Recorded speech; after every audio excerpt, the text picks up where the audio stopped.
Ready साहेब, देशातला एक महत्त्वाचा प्रकल्प आता या ठिकाणी गोकुळच्या माध्यमातून आहे. काय नेमका प्रकल्प आहे, त्याचा काय फायदा होणार आहे शेतकऱ्यांना?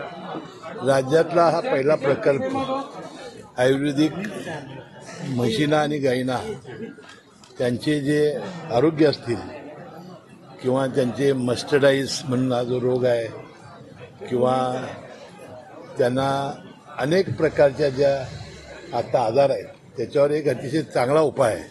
त्या हर्बल याच्या निमित्ताने मला वाटतं या निमित्ताने निघालेला आहे. त्यामध्ये ऑलिव्हेरा, हळद, ज्वरशामक, पंचामृत, पाचक, ट्रायसो यातून त्याची ताप, काशीला सूज, पानात सोडणे, दूध कमी होणे, डायरिया, अपचन यासाठी सारख्या रोगावर अतिशय चांगलं आयुर्वेदिक औषध या ठिकाणी निर्माण केलं जाणार आहे आणि आपल्या दूध उत्पादकांना ते मोफत पुरवलं जाणार आहे. आता आपल्याला माहिती आहे की ॲलोपॅथी आणि आयुर्वेदिक यातला जसा फरक आहे तसा यातही आहे. जनावराला कसलाही म्हणजे याचा त्रास होणार नाही, त्याची कुठलेही आपले जे साईड इफेक्ट्स दिसणार नाहीत आणि चांगलं एक आरोग्यदायक असं औषधे आपण निर्माण करण्यामध्ये गोकुळ यशस्वी झालेला आहे. त्यासाठीचा जो कच्चा माल किंवा वनस्पती लागणार आहे त्या संदर्भात यंत्रणा मिळते. ऑलिव्हेरा आणि बाकीचे जे ज्वरशामक, पंचामृत, पाचक, ट्रायसो याचं सुद्धा उत्पन्नानं आता गुजरातमध्ये केले. त्याप्रमाणे कात्यायनला जी जमीन आहे तिथं करण्याचा मानस आमच्या संचालक मंडळाचा आहे.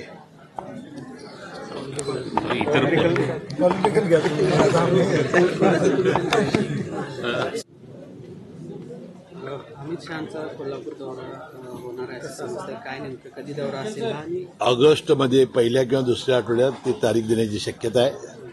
काल सुद्धा सातारा जिल्हा मध्यवर्ती बँकेचे चेअरमन आणि शिवेंद्रराजे संचालक भोसले जे आमदार आहेत ते गेले होते. त्यांचा मला वाटतं काहीतरी अमृत महोत्सव आहे. त्यावेळी त्यांनी सांगितलं की कोल्हापूरचा जिल्हा बँकेचा मी कार्यक्रम घेणार आहे, कोल्हापूर जिल्ह्याचा हॉस्पिटलचा कार्यक्रम घेणार, त्यावेळी मी साताऱ्यात येईन. त्यामुळे आमचा कार्यक्रम हा कन्फर्म आहे. बळावरती लढू काय असणार? आता स्वबळावर लढण्याचं त्यांनी जाहीर केलं हा ठीक आहे, परंतु जिल्हा परिषद पंचायत समिती यापूर्वीसुद्धा म्हणजे आम्ही ज्यावेळा काँग्रेस आणि आम्ही एकत्र होतो त्यावेळेला सुद्धा आम्ही एकत्र लढलेल्या नाहीत. जिल्हा परिषद पंचायतीमध्ये उमेदवारांची संख्या फार मोठी असते. हे आम्ही ज्या आघाड्या करतो हे निवडणूक झाल्यानंतर करतो. त्यामुळे स्वबळावरचा सवाल नाही, या निवडणुका स्वबळावरच होतात. सगळेच पक्ष लढतात. काल अमित शहा पुण्यामध्ये शरद पवार भ्रष्टाचाराचे सरदार आहेत अशा पद्धतीने टीका केली शरद पवार. नाही, मी त्यांचं काही भाषण ऐकलेलं नाही. ऐकल्यानंतर मी त्याच्यावर उत्तर देईन. अजितदादा भावी मुख्यमंत्री असे पोस्टर काही लावल्याचे पाहायला मिळते. नरेश म्हस्के म्हणतायत की पुढचे मुख्यमंत्री एकनाथ शिंदेच असणार. अजितदादांच्या वाढदिवसाच्या निमित्ताने माझ्या मनपूर्वक शुभेच्छा. प्रत्येक नेत्याच्या कार्यकर्त्यांना वाटत असते की आपला नेता मुख्यमंत्री व्हावा. तसं राष्ट्रवादीच्या कार्यकर्त्यांना वाटतंय, तसं एकनाथ शिंदे साहेबांच्या कार्यकर्त्यांना वाटतंय, तसंच भाजपच्या कार्यकर्त्यांना वाटते. ठीक आहे, त्या भावना आपापल्या असतात, परंतु आमच्यात अतिशय उत्कृष्ट समन्वय आहे.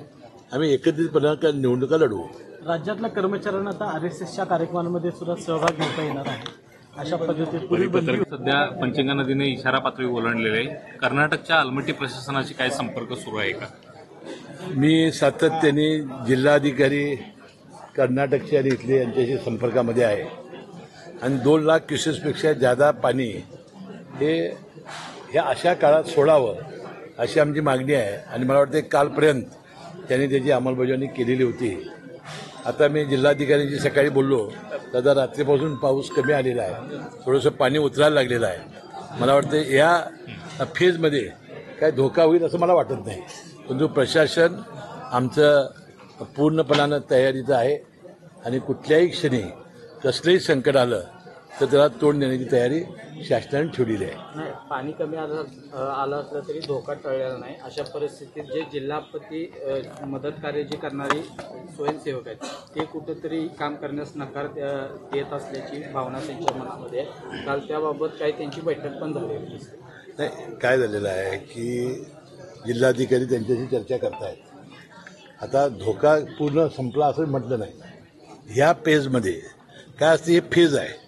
तुम्ही बघितलं असाल की समुद्रामध्ये भरती आणि ओहोटी यावेळेला जेव्हा अमावस्या आणि पौर्णिमा येते त्या वेळा कमी दाबाचा पट्टा तयार होतो आणि त्या वेळा त्या फेजमध्ये पाऊस पडतो. ज्यावेळेला 15 दिवस इकडे पाऊस पडला की 15 दिवस उत्तर विभागामध्ये पाऊस पडत नाही. 15 दिवस इकडं कोरडं राहिलं की तिकडं पाऊस पडतो. अशी एक सामान्यतः मान्सूनची एक प्रक्रिया आहे. आणि मला वाटतं की आता कालपासून रात्रीपासून पाऊस कमी झालेला होता. 3 तासाचा अलर्ट दिला होता, त्यात प्रचंड पाऊस पडला. यावेळेला हवामान खातं हे बरोबर अंदाज व्यक्त करते असं मला वाटायला लागलेलं आहे. आणि म्हणून आम्ही पूर्णपणे तयारीत आहोत. आम्हाला मुंबईवरून सुद्धा मदत पुनर्वसन विभागाचं आमचं जे वॉर रूम आहे तिथून सूचना येतात, दिल्लीमधून येतात. आमचे सगळे प्रशासन हे त्याच्यावर IMDचं असेल किंवा ह्याच्यावर लक्ष ठेवून असतात. आणि मला वाटतं हा धोका होण्याच्या आधी सूचना आपल्याला मिळेल. जिल्हा आपत्ती दलातले जे जवान आहेत, जे स्वयंसेवक राबतात, त्यांना मानधनावरून आणि या सगळ्या गोष्टीवरून नाराज आहेत आणि ते कुठंतरी काम थांबवण्याच्या मानसिकतेत आहेत. मी जिल्हाधिकारी चर्चा करायला सांगेन आणि त्यांचे काय आहे ते समाधान करू आपण. साहेब, सहकारी संस्थेच्या कार्यक्रमाला तुम्ही आलाय. अजितदादांनी